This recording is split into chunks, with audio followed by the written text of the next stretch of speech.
Hi, Celynn here. I'm sitting in the 20th arrondissement in Paris in a place called Belleville outside an artisan bakery, and everybody, almost everybody that's walked out with a baguette has taken the edge of the baguette off and eaten it.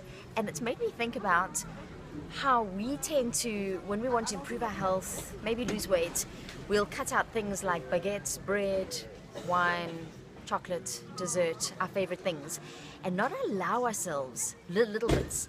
And we know, in terms of how we're wired, the understanding we have in terms of the human brain and our behavior, is that when we deny ourselves something, we tend to crave it more.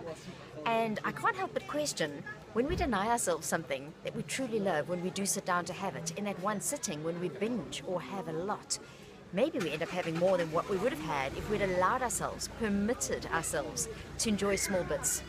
So, you know, Joni and I are quite strong about being careful about how much sugar and refined carbohydrates we consume.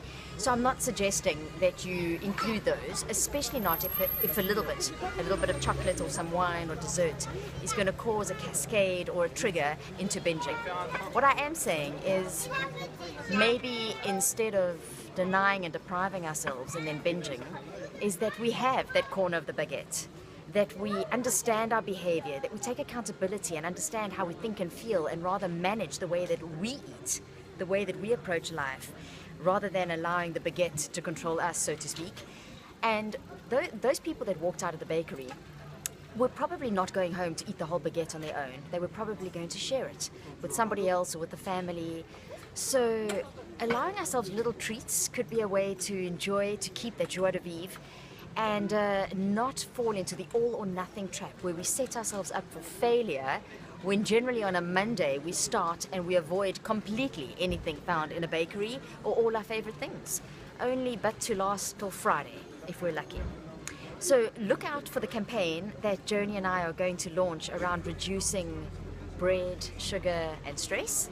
But until then, I'm going to buy myself a baguette, a small one, and I'm going to eat the edge of it as I walk down the street.